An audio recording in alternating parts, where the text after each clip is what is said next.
all, welcome back to Homeschooling with Classic Stories. I'm Laura, and this is week 6. So this week we read The Tale of Mrs. Tiggy Winkle. I still can't figure out how to get her name quite right. She has a very hard name to say. Okay, so this week we did a lot of things. The first thing that I wanted to mention that we did was we did some fine motor skills, and to do that this week, we just made kind of pseudo hedgehogs. So to do that, we had some Play-Doh. My son really loves purple lately, so we used purple Play-Doh. What we did was we used our hands to make it into a ball, and then we took toothpicks and just stuck them all around the ball to make little hedgehog balls.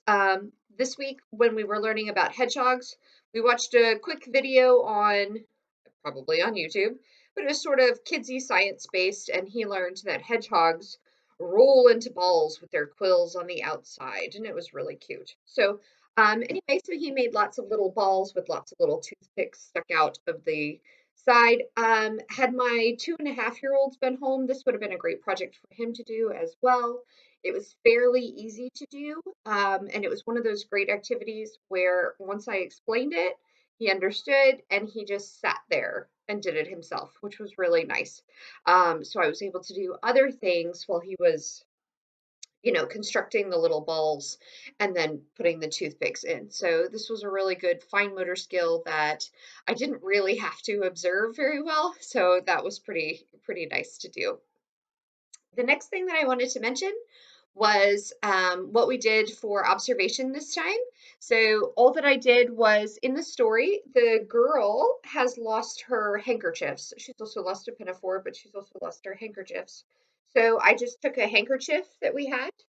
And so with the handkerchief, I just hid it in different parts of the house and just sort of stuck it so like this and then like a little piece hanging out sort of thing. So you had to look for it in different areas. As some examples, I stuck it behind the couch pillows with just like a little bit kind of hanging out. He knew it was in the living room somewhere, and so he just sort of looked around to see where he could see it. Um, anyway, the idea being that he has to use his eyes to look around to see it. He can't just like tear up the living room. So that was a lot of fun, and he enjoyed playing it. He enjoyed playing it throughout the week. So he liked hiding it and having his younger brother find it. He liked hiding it and having me find it. And so this kind of went on throughout the week of just hiding the handkerchief, leaving a little bit sticking out, and then trying to find it. A very simplistic game of hide and seek. If you don't have a handkerchief at home or something like it, any colorful item will do. So like this handkerchief I actually found in some of our like fall decorating stuff. This is not something I normally have about the house. So if I hadn't found this, my original intention was to use a scarf because I personally have several colorful scarves. And so I was just going to use colorful scarves to hide around the house. But thankfully, we had that particular handkerchief. You could really use any colorful item. You could also use like colorful blankets, stuffed animals. It doesn't really matter. The point is that they're trying to hide an item and then observe to see where it is. Make sure that your child is only using their eyes. When he started playing the game, he wanted to just use his hands to tear up everything. But I made him stand in one place. So like stand in the middle of the living room, stand in the middle of the kitchen, stand in the middle of his bedroom, and just kind of spin in a circle to make sure he was using his eyes, not just rushing in to tear everything up, because that wasn't really the point of the game. The point was to observe with his eyes. So that's what we did for observation for this week.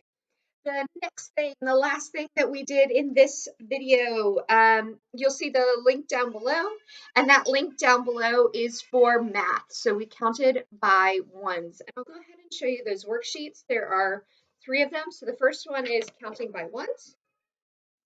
The second one is counting by twos. And then the third one is counting by threes. So you see that they're all based on shirts. Just as as a note, part of the reason this video took me so long to get up is because I had to redo this worksheet a couple of times. because my son was really insistent about something in particular. So I'll just show you the counting by one sheet, how it looks. So notice that these are all the exact same photo of the exact same shirt, sized in 3 different ways. So originally I had shirt, pants, and a skirt or a dress or something. I don't remember. So that was the first iteration that I did. My son did not like that at all because they were not the same item and he did not want to count them as if they were grouped together. Even though we talked about, well, they're all clothes, just like lizards and cows and things are all animals. Nope, that wasn't good enough. They weren't all clothes. So I had to go back and redo this worksheet. In the second iteration, I stuck to all shirts, but I had this same shirt. I had like a blouse, like a nice dress shirt, and then I had a t-shirt. That was still not acceptable. So by the third iteration of this worksheet, I just resized these slightly, and you see that it's the exact same shirt over and over again. And he was okay with that. So I'll show you what he ended up doing, but that is why all of these shirts look exactly the same, as that was a struggle, as sometimes it can be in homeschooling. So anyway, I'll show you the counting by ones page first that he did for this. He just used markers on this page. You can let your child use anything, pens, pencils.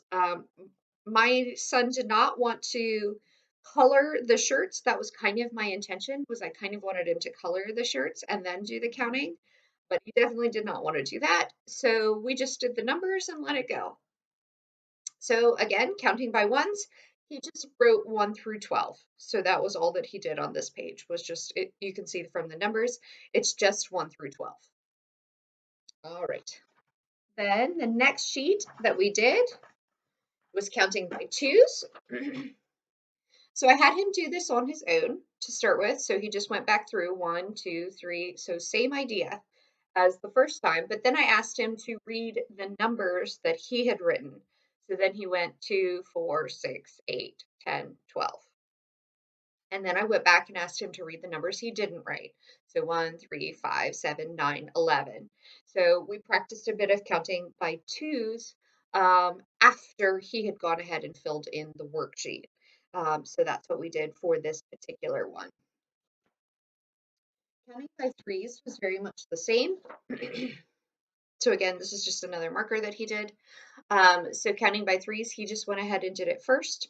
Again, just using counting by one method. So 1, 2, 3, 4, 5, 6. So that's what he did. And then this was also the worksheet that he noticed the column part to it, because it's a group of 3. The last number was the number that was by threes.